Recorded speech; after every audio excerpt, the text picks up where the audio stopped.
Thank you very much for your attention, and thanks all of you for being here. As you can see from this full room, this is a sold-out alumni weekend about which you should be very proud.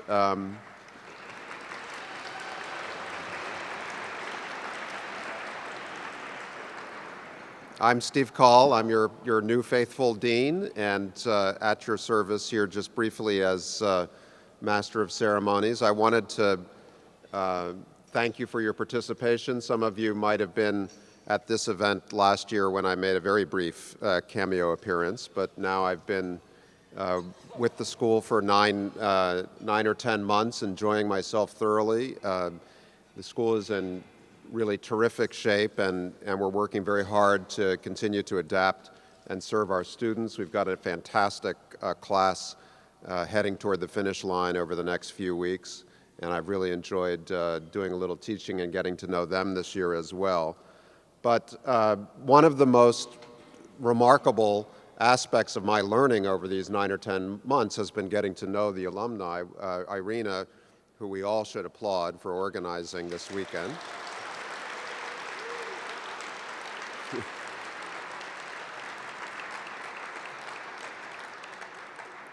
One of the feats that impressed me early on was the tour that she organized for me, and I traveled to Washington and the West Coast and even to London and Paris to meet alumni, and I was just amazed, in Boston as well, amazed at the diversity and the commitment and relevance of this living alumni network as an expression of the school. And as I've started to talk to applicants and admitted students about why they should come to Columbia, it's been easy, now that I've gotten to know some of you, to explain that the school really is in a very important way still connected to and served by this remarkable alumni network.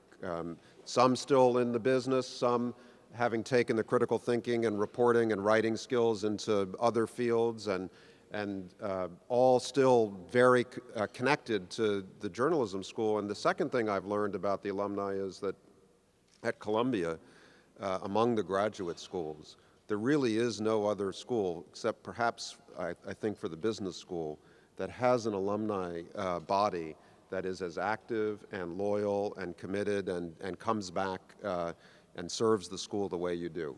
You should be very proud of yourselves, and it's measurable in rates of participation and at various competitions that the university organizes for alumni participation in one thing or another. You keep showing up, and so it's humbling for me to recognize that the school, that you're very much still a part of the school in that way. I want to, besides noting that you sold out this weekend probably a couple of times over, according to Irina. These are, of course, reunion weekends for some classes, and the class of '94 has a record-setting 50 members in attendance.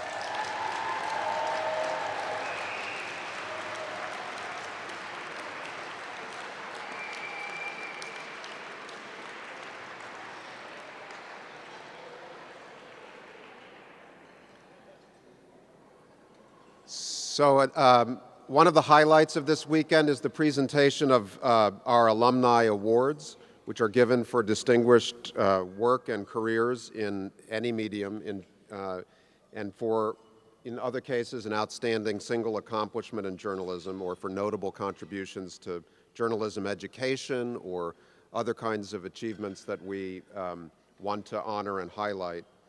And I'm very pleased to introduce to you our Emcee for the awards presentation, is someone I've really enjoyed working with this year and who's just an outstanding leader of the school, really has done an outstanding job in her role as chair of the alumni board. She's also one of you, class of 2000. Please welcome Fiona Kirk.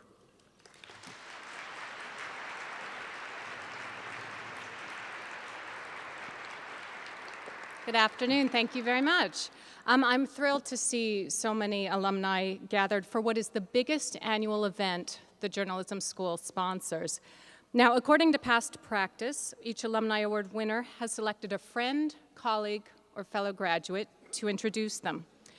The awards will be given in alphabetical order. So first up, I'd like to ask Tom Batag, class of 1967, to come on up to introduce our first award winner, David Borman. Tom?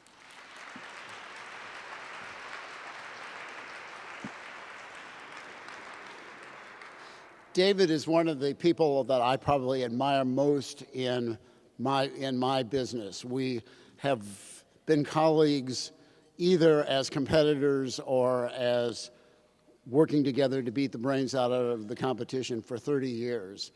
And there are three things that you need to know about David.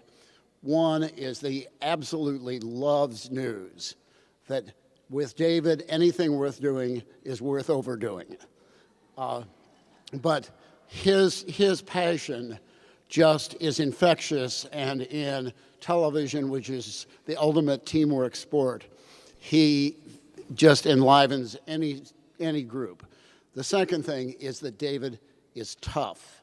Whether he's your boss or whether he's a colleague, if he saw you cutting a corner, he would just tear your head off.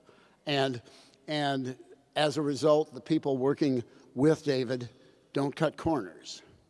But the important thing to know about David is that he has what too few of us have.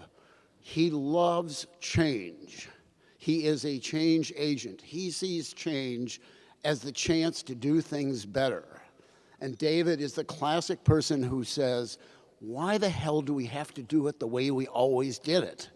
And he has, in his whole career, been the person who looked at technology and said, we can do this with it, we can do this with it.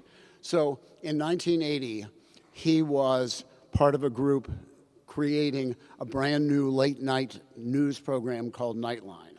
In 1988, he started the very first new media effort at any place. It was ABC Interactive, in which they were doing interactive with laser discs. He created almost single-handedly at CNN every bit of those visual devices that they're using to run the Malaysian airline story into the ground with right now. And he is, when he produced the 2008 election coverage for CNN, that was the coverage that took the night for all the networks. Larger audience than cable, larger audience than any of the broadcast networks. He has gotten every award that there is, Emmys, DuPonts, Peabodys, but David is here because this award, I think, I said I understand completely. My Alumni Award was more important than any of those other awards. Initially, David asked me to fill in for him because he was supposed to when he got this award, he had already planned and had the tickets for being on the other side of the world. And in the end, he came back to me and said, it's just too important for me to be here. So tomorrow morning, he's going to fly for 40 hours to get to be where he's supposed to be. And that tells you what this award means to the recipients. David?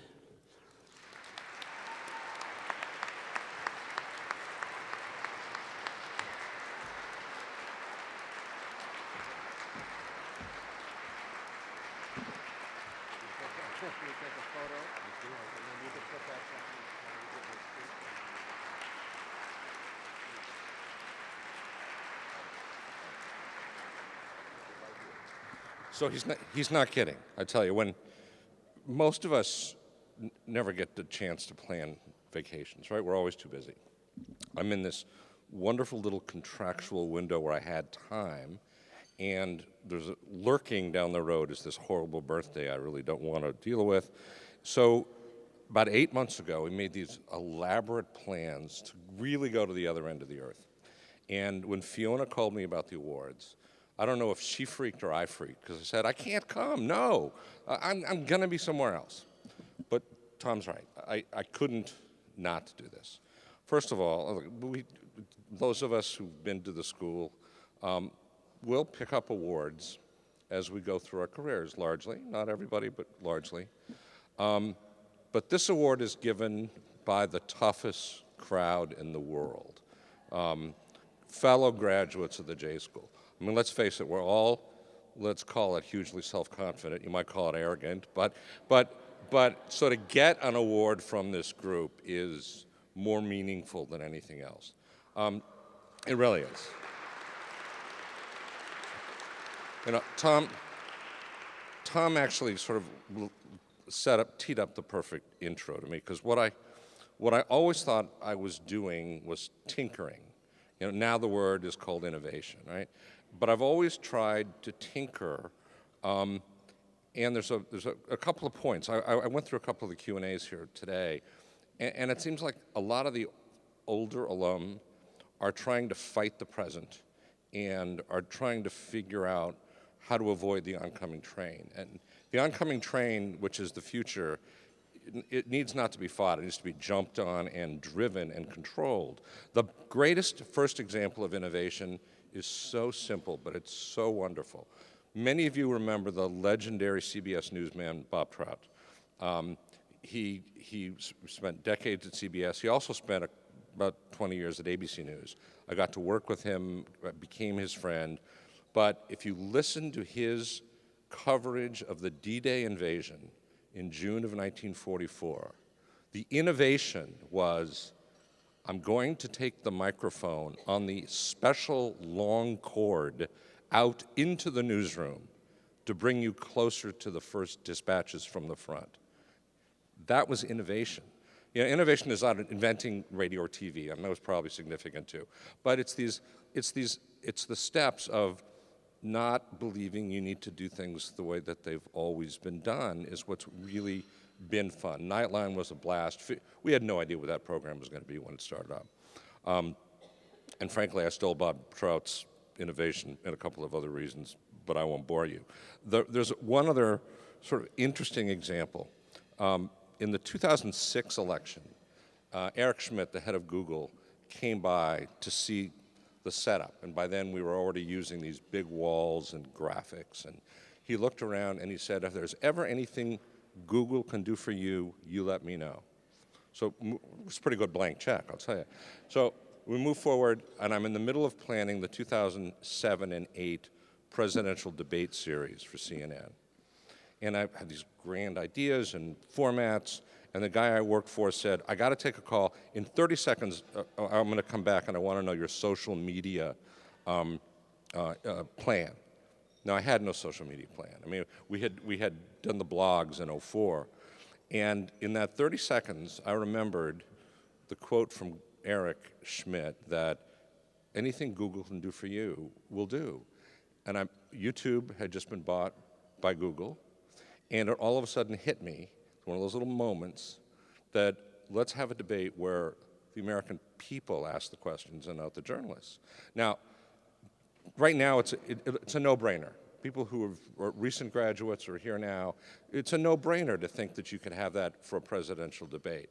I guarantee you, in 2007, it was a brainer. It was a really, really radical, complicated idea.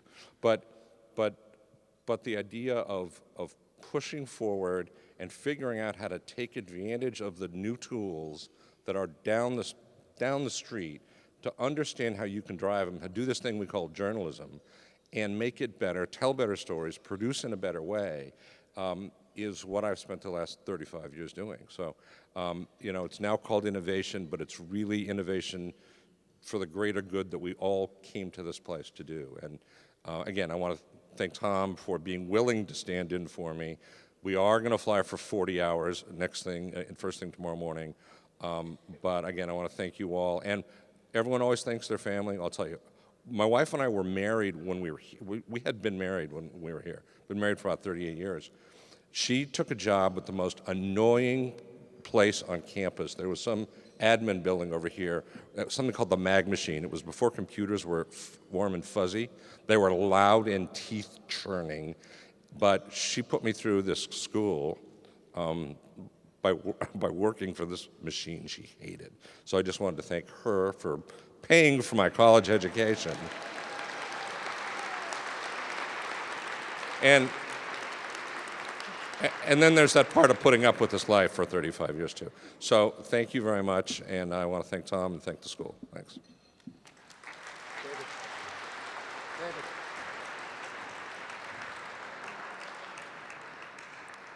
Thank you. And now I'd like to welcome up Tatcha Robertson, who will introduce Vanessa Bush.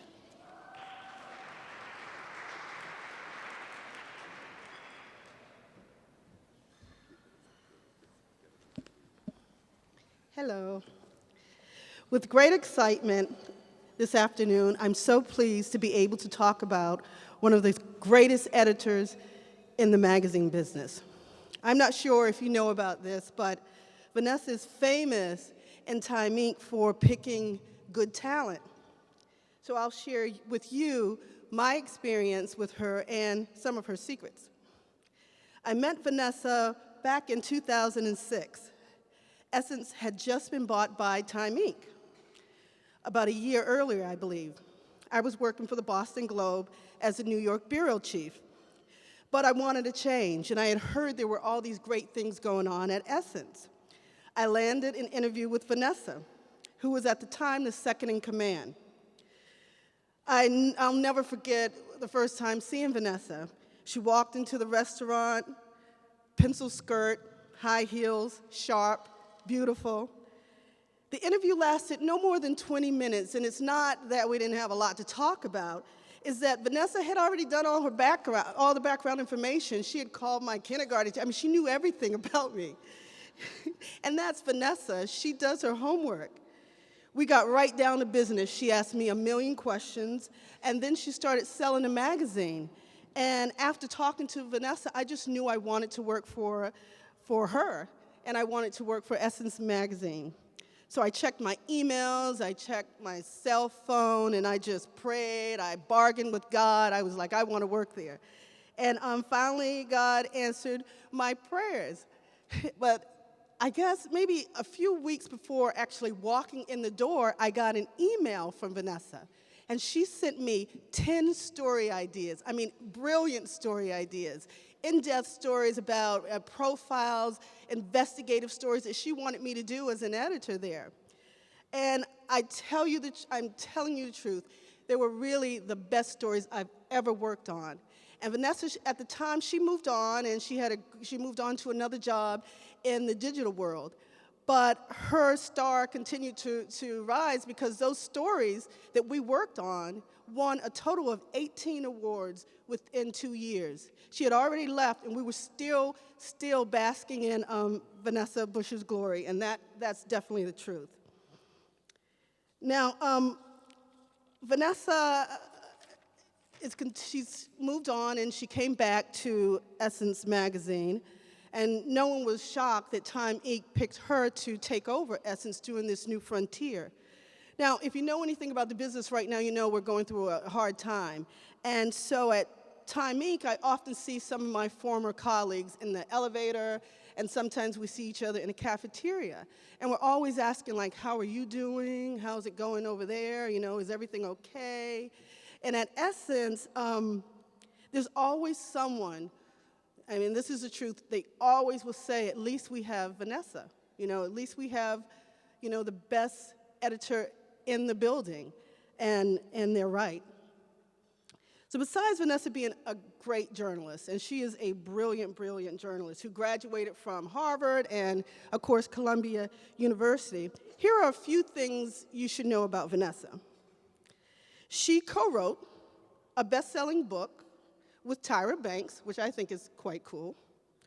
She's a doting mom of two brilliant, beautiful children, Miles and Madison. She's an only child and a Jersey girl who's about to marry a Long Island boy, John. We call her the truth teller because she will tell you the truth. But I secretly call her the hand of God because Vanessa performs miracles every single day. But she does it with style and grace. So I hope you will join me in congratulating Vanessa for this well-deserved honor. Vanessa.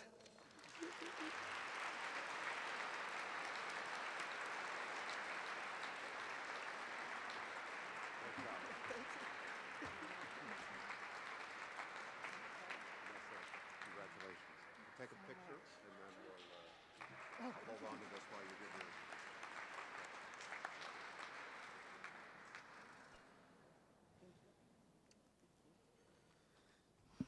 Wow, thank you, Tatcha.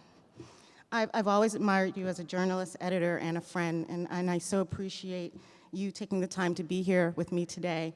I also want to thank my fiance, John DeLuca, and my children for being here to celebrate with me. And last but not least, I want to thank the Dean Cole, the Columbia Graduate School of Journalism Alumni Association, and the committee that decided to nominate and consider me for this special honor. I cannot believe my great fortune, and I'm truly humbled to be counted among this exemplary group of men and women. I want to focus my remarks today on a few words of encouragement for the late bloomers of the world. You see, I came to discover this career journey when I was well into my post-undergrad life. In fact, it had been 10 years since I had graduated from Harvard University when I entered Columbia J School as a master's candidate in 1996. And I was already on my third career change, having worked in public relations and retail buying before following my true instincts and my gut into a career as a journalist. When I left my job as a staff writer at Glamour magazine to come to Columbia, I was not at all certain where this latest detour in my winding journey would lead me. But this I did know. I wanted to be more than ordinary, and I wanted to excel. And in my life, the answer to elevating myself and my dreams has always involved the pursuit of education. And so at the age of 31, 10 years after I left my life on college campus, I returned. And I do not exaggerate when I say that that year of learning was one of the most intense I've ever experienced.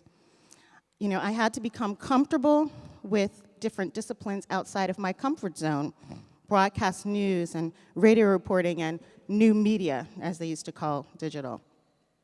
And at times I struggled with the work, unsure of myself and my abilities. But like any latent bloomer, eventually the petals began to unfold and open up, and I started leaning into the sunshine. I built up my confidence here in my reporting and in my ability to take on any topic, whether that meant asking intimate or probing questions of complete strangers, understanding the essential tenets of good storytelling. And I even learned when it was time, as one of my professors, Sig Gisler, used to say, when it was time to drown a few kittens and give up that so-called perfect sentence or paragraph to make room for something better, or to simply let words breathe. My experience at Columbia was life-changing, and I'm forever grateful to the professors and students who encouraged me, enlightened me, and ultimately helped me to reinvent myself yet again. In my work today as editor-in-chief of Essence magazine, I often share what I learned here at Columbia with my team and other budding journalists who I meet. It was an invaluable experience for me and well worth the journey because it's brought me here to this moment. So for all of you late bloomers out there, I say to you, keep going, keep learning, keep believing. And as long as you keep asking the right questions, you are certain to get the right answers. I know I have. Thank you.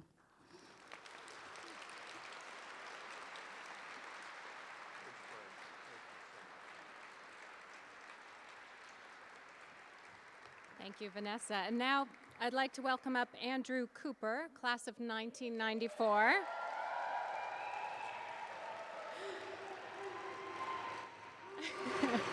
And Andrew will be introducing his classmate, Borzou Daragahi.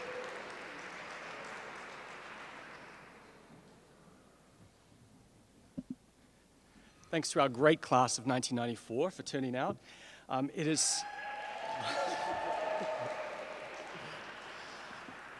is such an honor to be here to introduce my friend and our classmate, Borzou Daragahi.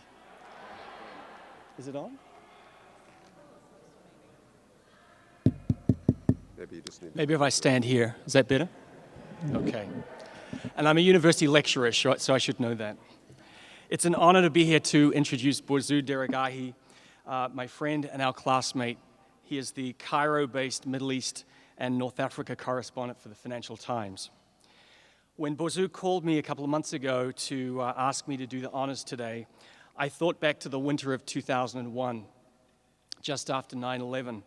And we met in a pretty bad Chinese restaurant, I think, and the food wasn't great. But Borzou told me that he had this idea of leaving New York and everything and heading out to the Middle East to start a new career as a freelance foreign correspondent.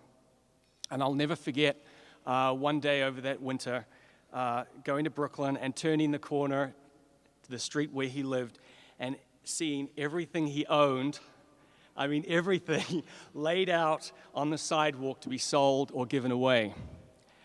Now, although I left that day with 5 dress shirts and a couple of matching ties, it was a sobering moment because my friend was about to head into one of the most dangerous places on earth. He bought a satellite phone, he packed a bag, and he essentially went off the grid for a couple of years. And we could only follow him through his work. He'd turn up on the radio or his pieces would be in the newspapers, and we were very excited, and we'd call each other, Borzou is doing this, Borzou's doing that. When he resurfaced in Iraq, he was stringing and making a name for himself as an exceptionally gifted and determined foreign correspondent. By 2005, he was with the Los Angeles Times and nominated for the first of 3 Pulitzer Prize nominations. More awards followed, and by the end of the decade, he was bureau chief in Beirut. His gamble to drop everything and head out into the unknown paid off in personal terms too, because he met his amazing wife, Delphine, and they live in Cairo and they have a beautiful little daughter. I believe in the future when historians look back at the way the media covered the wars and revolutions in the Middle East in the early 21st century, Borzou's work will be held up as among the best of his generation. Because while others focused their attention on the decision makers, Borzou was much more interested in those whose lives their decisions affected. He continues to bear witness for us, even when he knows his readers, his viewers, and his listeners have short attention spans, when oftentimes we would prefer to look away because it's easier and because we don't want to go outside our comfort zone. But he keeps doing what he does. He goes where we are afraid to, and for that, I think we all owe him a debt of gratitude. And I'm so proud, Borzou, so please give us a hand for Borzou.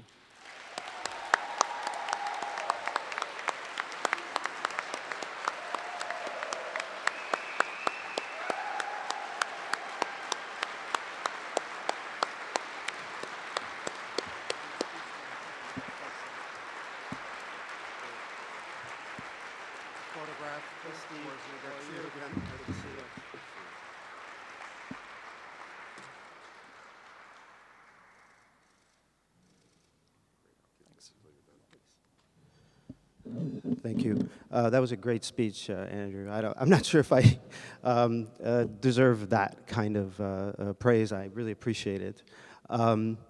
I just wanted to talk a little bit about my experience here as a student and how valuable it was for me in my later career. I think more than most journalists I know, I was shaped by this institution. I never worked for my high school newspaper. I never worked for my college newspaper. When I arrived here in September of 1993, I didn't even know what a lead was. I mean, I had no idea. I mean, even the terminology, the basic stuff I picked up here. But over the course of my time here, I mean, so much of what I learned, I would later apply to my career. There was RW1 with Helen Benedict, and the writing courses with the legendary Dick Blood, who I had the privilege of working with. This sort of shaped my appreciation for and my skill set for being a local journalist out in Boston, covering cops and courts and so on. There was an excellent business class with Josh Mills, who later on became the dean of the business journalism program at Baruch College. It showed me in a very, very generous way how to make what many considered at that time rather mundane and boring business journalism something scintillating and interesting, how to tease out interesting narratives from a company stock report or from a merger and acquisition, something that many of us didn't even understand back then as business journalism was sort of in its infancy. There was the course with the great Stanley Meisler in international journalism where I met Andrew, who just introduced me. I mean, that was a very, very special experience for me. I lived in the East Village at the time, and I would take the bus up to the UN, and we would have the class inside the UN, and he would bring these guests, and I just, even at the time, suspected most of them were his old drinking and war buddies. And they would sit there and tell us things like, stay the hell away from photographers and war freaks when you're out in the field. And actually that advice proved very, very valuable as I was in places like Libya and Iraq. There was the master's course with Ari Goldman, who's coming up here very shortly. I think that was my first attempt at writing well-reported, deeply reported, long-form journalism. He was so encouraging. He just mentioned to me that was his first master's course that he taught. He was just so encouraging, so positive, so constructive in his, I wouldn't even call them criticism, just his suggestions. He was really ahead of his time in terms of that kind of pedagogy, I think. Even the radio course that I took, where I had like a very bad attitude and I kept getting into fights with the teacher. I don't even remember her name. I'm very sorry if she's in the room. Even the writing that I learned in that class, the sort of style of writing, I later, when I was doing radio reports, when I was giving stand-ups for TV, I would remember the lessons in that class, the sort of style of writing, how to transform a print or wire story into a radio piece. I think this was all of this stuff. And so 1 year, it crammed into 1 year. I still can't believe how much I got out of that 1 year here and how much it later applied to the work that I ended up doing in places like Baghdad and other places around the Middle East and North Africa. I think even the lectures in ethics, though they were, I think, somewhat flawed, they helped. At least they started the conversation. And I thought it was really, really helpful in terms of thinking about these things. And then, as a matter of fact, I think they were, in retrospect, I think that was probably some of the most important topic that we should have and could have and should continue to touch upon as we enter this new journalism age.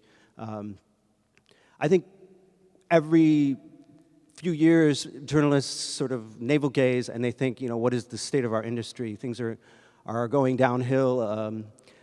I think right now, though, we're in a sort of unique place where it's not just a matter that journalism standards are going down. I mean, journalism standards there are spaces where there is good journalism. But I think there's just so much clutter out there, so much noise, this sort of demand for faster, shorter, dumber, that is coming from inside our industry and from outside forces beyond our control. And I really love this place because it's a space where the kind of substantive journalism that serves our democracy, that serves our civil society, is still alive. And I hope that we realize and we just appreciate how unique of a space this is, how unique this type of journalism is in a world full of just clutter, that we keep this place alive and keep it thriving because it's a very important place. Thank you.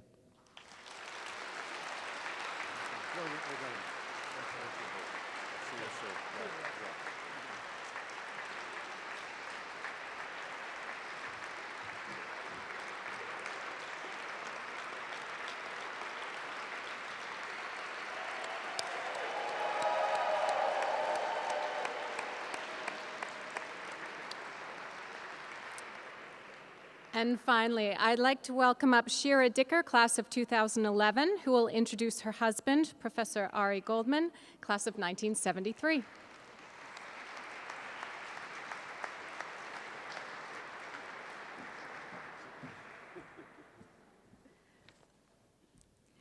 "31 years ago, on a blustery Tuesday in February, I had breakfast with a quiet New York Times transportation reporter at a now defunct kosher dairy restaurant on West 72nd Street.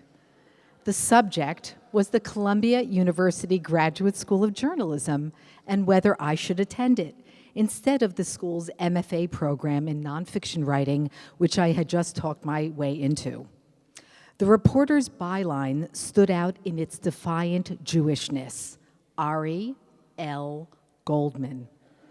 Raised with a Hebrew name myself, I marveled at the sheer chutzpah of that name emblazoned on the pages of the New York Times, sometimes in that most coveted of placements, the front page itself. Mr. Ari Goldman was surprisingly nice and empathetic for a grown-up. Just a tad serious, he was a good listener. I was fresh out of college. We met, talked, dated, and married, despite the fact that he advised me against going to the J School.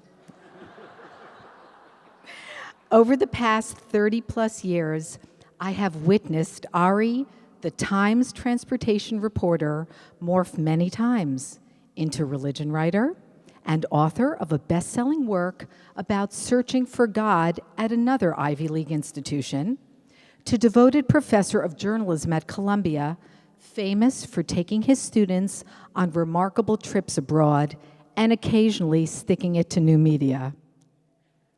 Together, we have raised 3 magnificent creative children, often on the Columbia University campus, which we consider our backyard and family school of sorts. Ari, obviously, is an alum. Adam, our eldest, attended Columbia as an undergrad. Our daughter, Emma, is currently a master's student here, getting a degree in human rights. And I eventually got my MA in journalism in art and culture writing in 2011. Vanessa, I was 50 years old.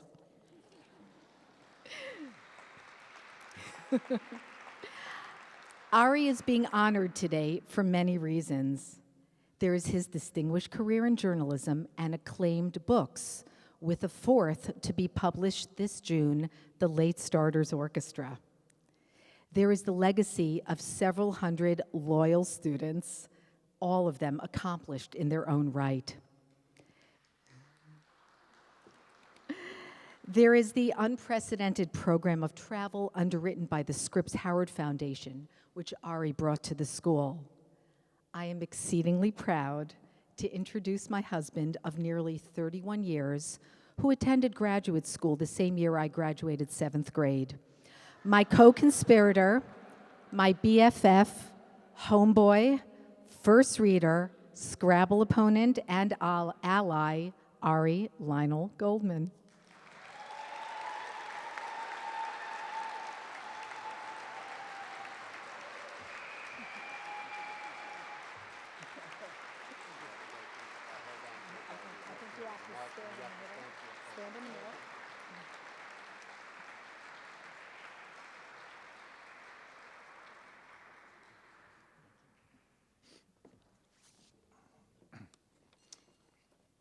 Thank you, Shira. Now you know why I was captivated at famous restaurant 30 years ago when we first met. Really, thank you for this honor. It means a great deal to me. This past year has been a big milestone year for me. It's 40 years since I graduated the J School, 30 years since Shira and I got married, 20 years since I first started teaching here. The class of '94, so well represented here, was my first class. It's a class that means a lot to me. We used to read our evaluations at the end of the year, before they were electronic, when people wrote them out by hand. That year I taught with Andrea Canapel, who was an editor at the New York Times. She and I were taught RW1 together. And one of the questions on the evaluation form was, how could we make RW1 better? And one of the students, one of you, wrote, hire more people like Goldman and Canapel. It was my first year of teaching, and when I read that, I said, you know what? Maybe I could stay a second year. Almost everything has changed in journalism since I began teaching 20 years ago, and certainly since I was a student 40 years ago. But some things remain the same. For one, we continue to attract great students. I know it is somewhat predictable, especially at an alumni weekend, to hear that the old students were the best. But in fact, you were great, and our new students are great. They come with talent, passion, and a commitment to change the world. And they've got the digital know-how that is essential to succeed today. I'm telling you this because it's true and because you're going to hire them. The J School has changed both in its curriculum and in our physical plant to accommodate the revolutions in the profession. The school has been remodeled, rewired, modernized, expanded, even renamed. I know that students from past years come back and marvel at the sleek student center and how a blind alleyway was converted into a cafe called Brad's. Years ago, Joan Connor blew off the top of the building and created a whole new floor. The 8th floor was an attic when I was a student here, when many of you were students here. And created a newsroom and offices. I got one of those offices. They're wonderful up there on the 8th floor. And now work is underway on a multi-million-dollar center for digital journalism and media innovation. You'd be hard-pressed to find anything that is the same as it was 40 years ago, with 2 exceptions. Those are the staircases. The east and west staircases of the building. You know those staircases. They have great polished wooden handrails that seem to go on forever. I try to imagine the trees those were taken from. And in the manner of old buildings, they have huge picture windows that look out onto the campus. For most people, those staircases are a way to get from floor to floor or to get some exercise during the day. But for me, those staircases are a time machine. I walk into those staircases, and I could be 24 years old and on my way to Mel Mencher's RW1 class. How many of you had Mencher? Mencher. I could be 34 years old and back at school to talk to Penn Kimball's class about what it's like to be a reporter at the New York Times. Anybody have Kimball? Kimball, wow, oh boy.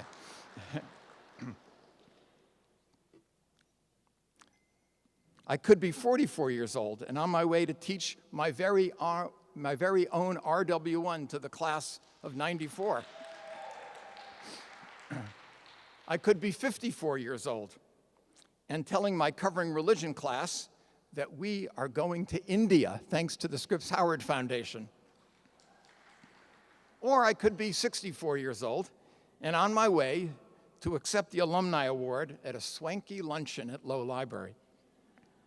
I love those stairs. For me, they are a daily reminder of a slower, simpler, and more contemplative time. And as our business rushes ahead into the future, they remind us where we came from and implore us to savor the moment and enjoy the journey ahead. I'm very touched by this award. I am honored to be recognized with David, Vanessa, and Borzou. And again, my beautiful wife, thank you for that wonderful introduction. Thank you all.